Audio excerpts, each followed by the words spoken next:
What's up, Nutrition Hero family? This is Dr. Brad Watts, and you are listening to the next episode of the Nutrition Hero podcast, the only podcast on iTunes that you are going to find that celebrates both the art and the science of functional medicine clinical nutrition. So welcome to the program today. Today is a program full of reminders and things about how good it actually is to live in 2018. And I want to throw that out there. And if you are somebody that pays attention to the news, it's one thing after another. Oh my goodness. And I'm going to put a little different spin on this for you here today. So what we're going to talk about today is going to be responsibility and freedom. And what's cool is that with freedom come a lot of choices, obviously. And those choices, inherent in each choice that a person makes, is responsibility. And that's no different in politics as it is with healthcare. And in this instance, I'm excited to talk about this because there's something going on right now in the functional medicine landscape, in the nutrition landscape. And I think really what it is more of a theme underlying what's going on in healthcare. And so the next 5-10 years are going to be very interesting. But what I think you're seeing is that as more and more science is laid out, more and more of that science is going to be determining that it is your daily habits, your lifestyle choices that make or break your health in the future. And I shouldn't even say that, your health in the now. And what I think is so cool about that is that this is the chiropractic message. This is the nutrition message. It's been the message for 100 years, and it's beginning to take hold. It's beginning to take root. And so there are a couple of things that I want to throw out on the table to talk about today that are specifically centering around this, and they come from a website called humanprogress.org. Basically, they're a research group that has a positive spin on things, and I like their Twitter feed more than anything, because it's easy to use, and they give you the information, the brass tacks right away. So I'm going to cite something here from humanprogress.org. They are a research group, again, and so here it is. In 1950, 97 million children were born, and 14.4 million children passed away. In 2016, 141 million children were born, 141. And 4.2 million passed away. And the infant mortality rate has changed from 15% to 3% since 1950. That's stunning if you think about it, right? That is stunning. And the reason that's stunning is that what has changed in that time period is not just medications that we use, not just vaccinations that we use, but food science, personal responsibility about what goes down the hatch, and what you keep down the hatch and on a daily basis. The habit that's there. And that is something that cannot be denied when we look at a stat like this. And so when we look at this stat in the context of where is the future heading, right? If the infant mortality rate is down to 3%, that's almost at a negligible status here, okay? Now, obviously, it's not negligible to the people that lost their children. However, 3%, that's amazing. There's something to be said where I'm sure that we have a situation with abortions that could be put in there as well. Maybe that offsets the percentage a little bit. And however you feel about that topic of conversation, maybe that's for a different day. But in this instance, the infant mortality rate is going down as knowledge is increasing. That's pretty cool. Here's another one that I want to throw out here, and then we'll talk about the connection between the two. Even in the world's poorest regions, like South Asia, for example, is seeing life expectancy skyrocket over the last 50 years. And so, for instance, from 1960 to 2015, life expectancy has gone up 63% in South Asia. 63%. That's staggering. That is absolutely staggering. And what happens is as freedom of choice works its way into a nation, outcomes are going to improve. They're going to have to, because freedom of choice is not possible without responsibility. You can't argue for freedom of choice and then get upset at the government when your outcomes are not what you would desire. And so in the world of healthcare, this is interesting, because if you are sitting in a functional medicine clinic right now, if you're a doctor, a provider of some sort, a nutritionist, etc., sitting in a functional medicine practice or a clinical nutrition clinic, and you're sitting there looking at your patients, and they're coming to you out of freedom of choice, not because somebody's mandating that they do it, that they fulfill their 3 visits a year quota or whatever it might be. They're sitting in front of you because they have the choice to do it. And what's cool about it is that the responsibility to that follows.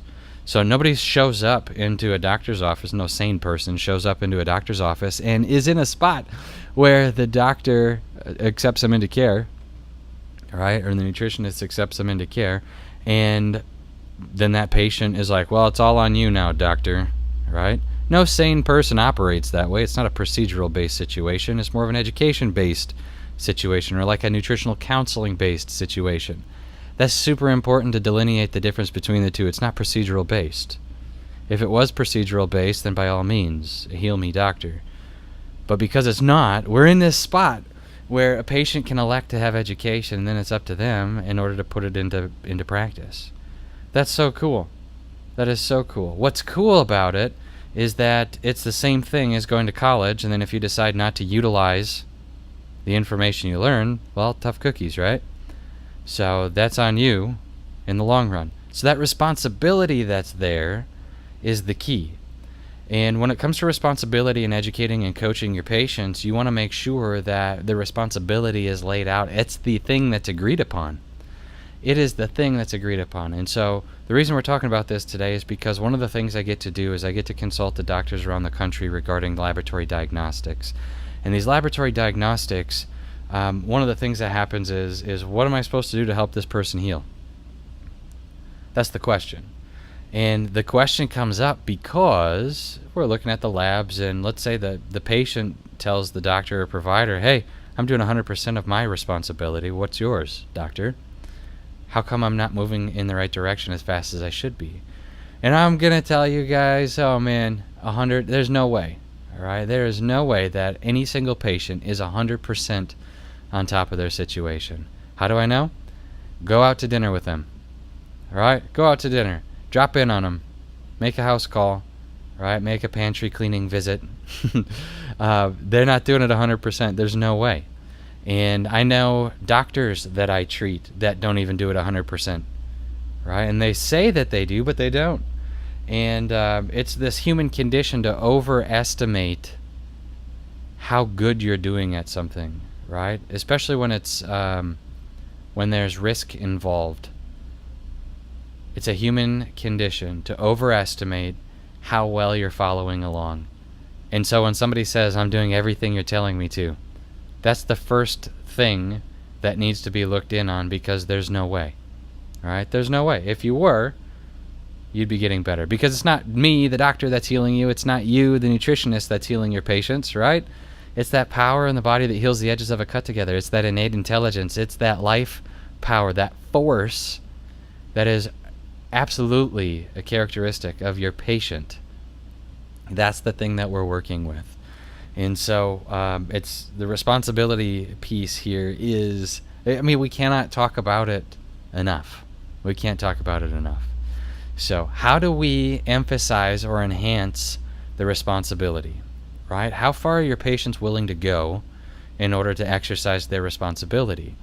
How far are doctors or providers willing to go in order to exercise their responsibility? And so here are a few tools that I have found over the years to be very helpful in just seeing how far your patients are willing to go to exercise responsibility. Number one, food journal. A food journal. If your patients aren't willing to have a diet diary or a food journal to basically catalog what they've been eating, what they're doing is they're shirking their responsibility. I don't know if that's a word or not, but what they're doing is they are denying their part of responsibility. The only reason somebody doesn't want to write something down is because they don't want to acknowledge where the holes are in their argument, okay? Or in their process or in their habits. That's really it. It's the reason why people don't write things down. It's the reason why you don't keep a food journal for yourself. It's the reason why you don't journal your habits or your feelings, right, for emotional intelligence or anything like that. You don't write these things down because you don't want anybody to poke holes in the process. And so your patients are the same way. In fact, I would go as far as to say that your patients basically mirror your level of responsibility. They mirror it. And maybe that's something, a tough pill to swallow for people, but if you're a provider and you're not willing to write down what you eat on a daily basis, to catalog the steps that you take, right? The number of steps that you take. If you're not willing to track your workouts, if you're not willing to track your feelings throughout the day from an emotional intelligence perspective, these are things that if you step up and do it, you're going to be surprised at how many patients end up in your clinic that are also willing to absorb or to take their end of the responsibility spectrum seriously. It's pretty cool. So the only reason that we can have responsibility, the only reason that we can have these tasks to do is because of the personal freedom afforded to us on a daily basis. This is pretty neat. So what is it in your life, doctor? What is it in your life, nutrition counselor, that you're not participating in correctly? What is it? Are you willing to measure it? That's the question. Are you willing to measure it? I have some best-selling authors coming up on the podcast here, and one of the things that I've found in interviewing these people is that most of them, I would say 8 out of 10, okay, most of them are basically keeping stats on themselves. Not on their businesses per se, right? That's not what I'm talking about with them, but what I'm talking about is their health. They're running their labs. They're doing their journaling.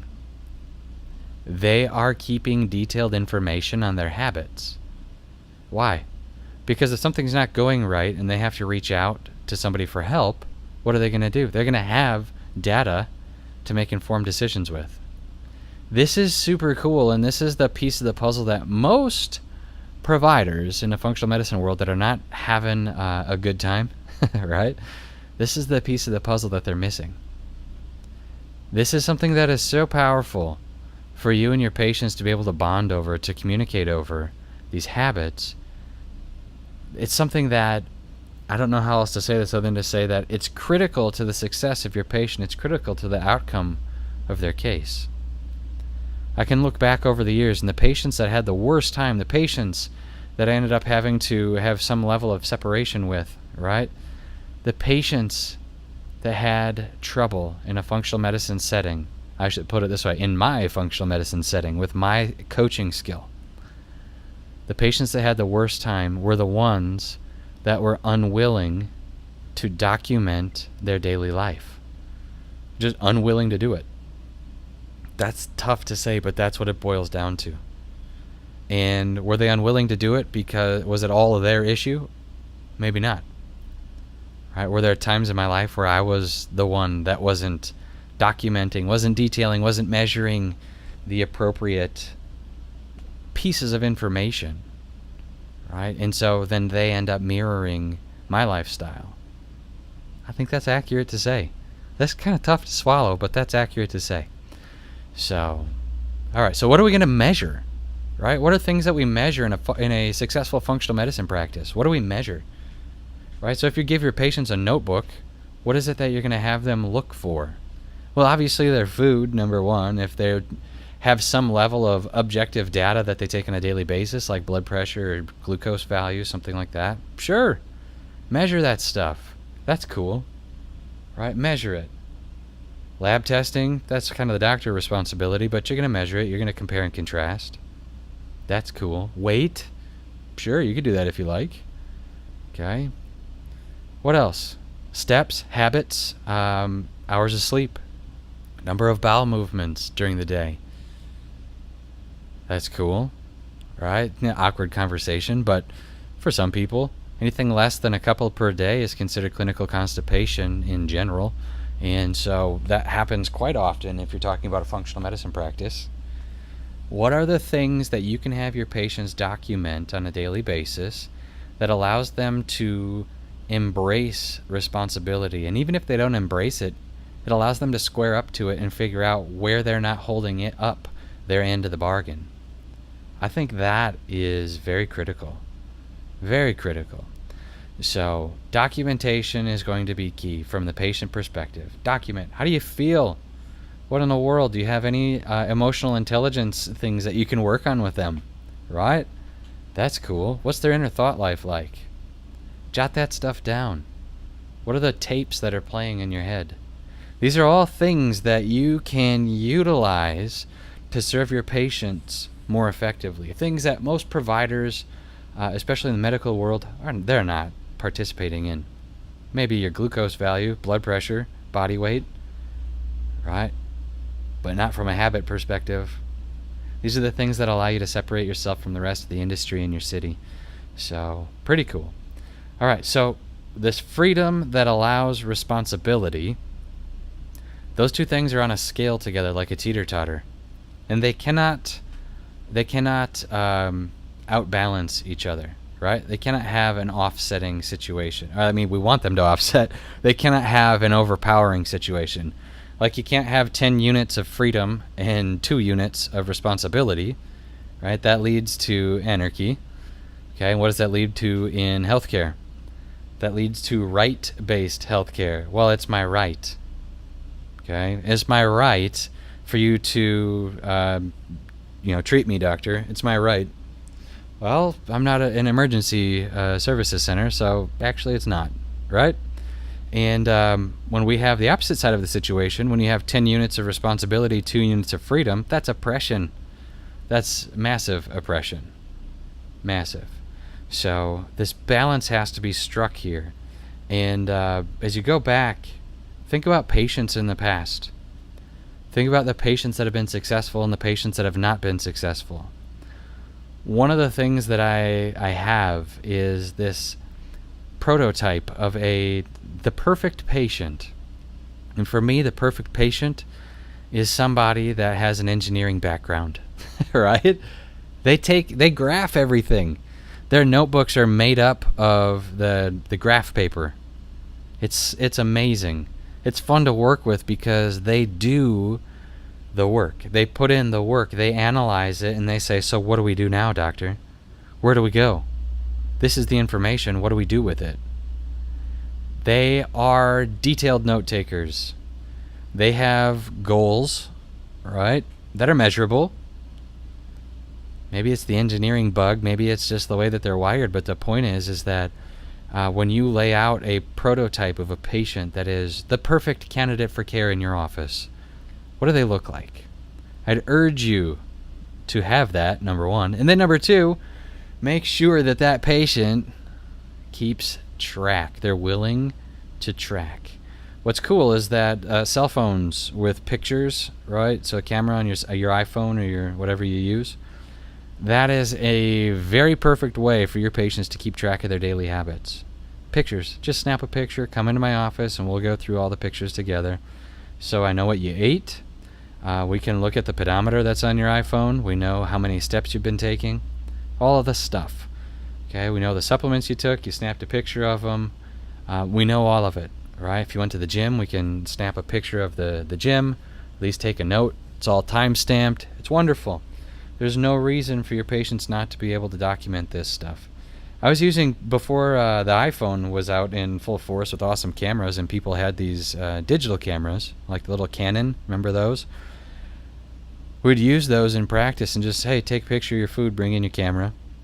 We'll scroll through them, right? And it was weird then because you got to have a camera. Now it's your phone. It's everywhere with you. It's like your second heart or your second brain. So anyway, put that on the table for your patients. Make them sign a waiver that says, or an agreement that says, I will do my part with the responsibility. Okay, because they're there by choice. You might as well buck up and participate by choice as well. So, all right, I get questions every week, and the question that shows up in the email is this: Doctor, what do I do for this patient? Right? You might have a lab. but you don't know anything about the patient. What I would urge you to do is to grab a piece of notebook paper, sit down, write everything you know about the patient. Okay, because the answer is always in the file. The answer is always in what you know about the patient, whether the file's on a computer and a piece of paper or in your head. Okay, the answer is always there. So write down what you know about the patient from a subjective perspective.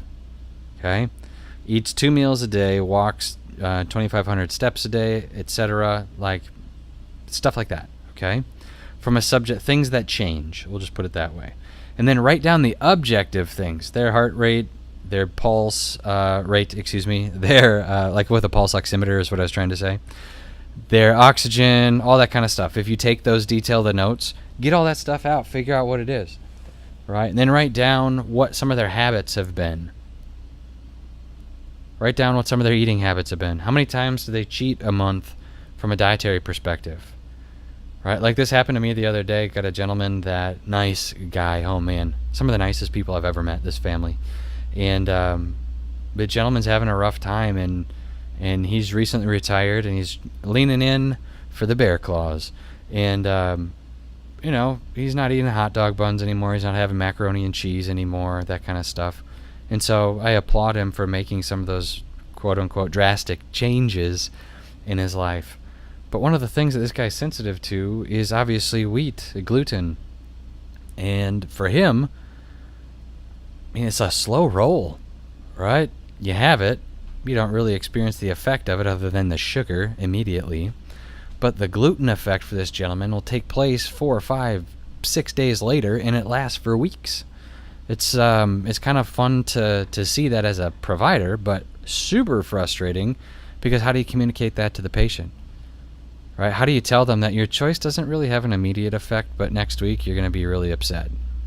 Right? It's kind of like driving a boat versus driving a car. With a car, you can just slam on the brakes and slam on the gas, and you can start and stop just fine, right? Like the ramifications of slamming on the gas pedal, they don't really have to hurt you in a car. You can just put the brake on.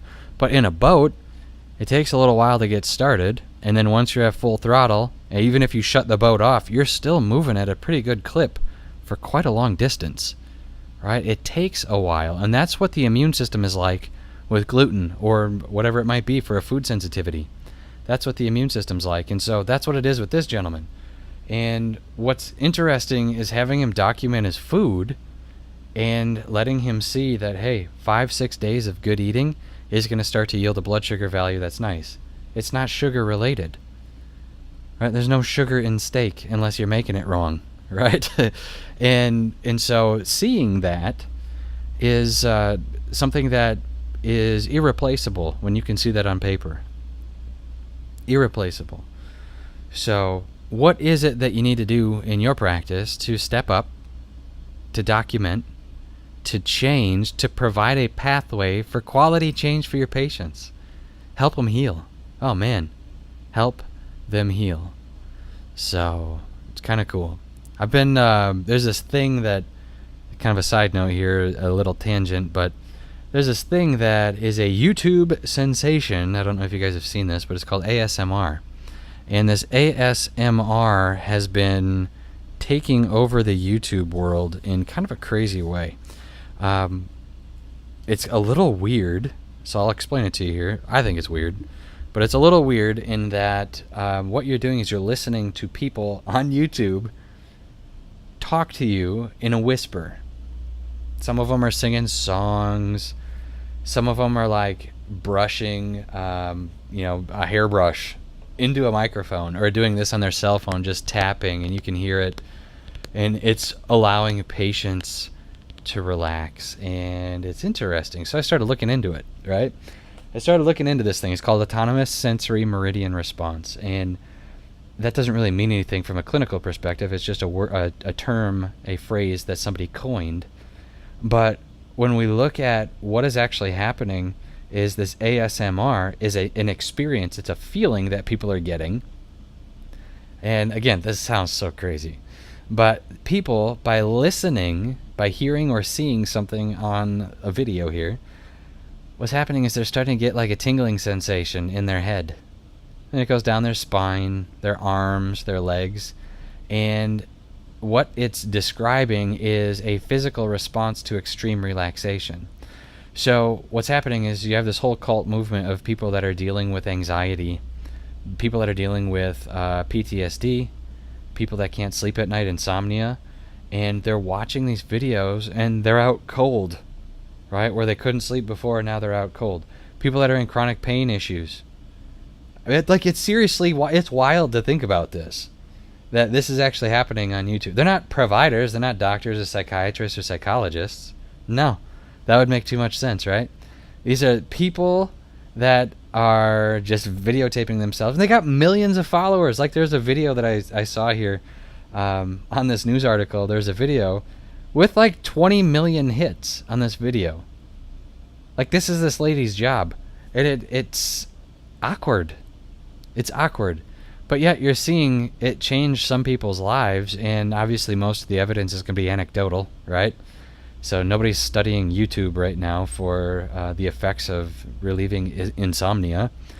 But most of the anecdotal evidence is like, I mean, how do you discredit that to some extent, right? So 20 million hits. That's crazy. 20 million. Think about this, okay? So ASMR, like, watch some of this stuff. And you're gonna, if you understand it, all right, you are one of the smaller crowd. So I looked for some medical literature on this stuff, and there's right now it's sparse, obviously, but there is some literature that says that less than 10% of the population can actually experience ASMR. Less than 10%. Now, the research is coming obviously from people that are trying to sell you meds for pain relief, okay? But the ASMR crowd, they say that everybody has the capacity to experience, and they're the ones selling you these weird videos. So who are you going to listen to? The point is that we started doing some digging, and what it is it's a clinical term called synesthesia. And I don't know if we talked about synesthesia on here before or not, but like, for some reason I was doing some research about synesthesia a couple of months ago, and then I get some calls from media outlets to do interviews on this trend for natural healing. And and I'm like, oh my word, it's synesthesia. Here it is. And so we're looking at synesthesia, right? Which is this. When you experience something from a sensory experience like hearing, and it causes you to trigger a second sense, like feeling, touch, right? Or if you see something and it causes your nerves to tingle in your feet, right? Synesthesia is basically the domino effect with your physical senses. Now, that's a thing. Synesthesia is a thing. And ASMR, I think that you're probably going to find some value in it in the future, right? After we know more about it from a clinical perspective. I should put it this way. You'll probably be able to explain the value of it in the future from a clinical perspective. But right now, it's just a little weird. Like, you can listen to 10 hours straight if you want of some guy tapping his cell phone. Okay? Or like some lady whispering to you or brushing her hair, and you can listen to the hair brushing. And so I was thinking about it, and I go, you know what? This has happened before. ASMR is not, this isn't the first time that has come on the pop culture scene. Do you know when it happened? The 80s and 90s, man. Everybody remembers listening to Bob Ross on PBS, right? The painter with the afro, the gray afro guy, right? So I should say the gray hair afro guy. He wasn't gray. But the point is that Bob Ross, the painter, on PBS, every Sunday afternoon, he shows up and he starts talking to you in his nice calming voice, and a happy little tree over here. These waves have a fun little splash that happens over here. And for some people, that was like trance-inducing. It's the same stinking thing, man. That is the ASMR of 2018, right? That's synesthesia. It happened in the 80s and 90s, and now the YouTube generation is capitalizing off of it, maybe with a little bit less talent, right? And that's no shame in that, right? You're not sitting there painting. Like, I got to be honest, I watched Bob Ross, but I never learned how to paint, right? I didn't capitalize on that one. So sorry, Bob Ross. But the point is that it was relaxing, and I don't know why It just was. I'll never forget it. And so I think that's what's happening with this ASMR situation, right? So anyway, something unique that you might want to check out. Maybe not. Maybe it creeps you out. Maybe it weirds you out. But unique nonetheless. So, all right, kind of an eclectic episode here today. Freedom, responsibility, ASMR, Bob Ross. All right, you've been listening to the Nutrition Hero podcast. Thank you guys. Bless you. We'll catch you next time.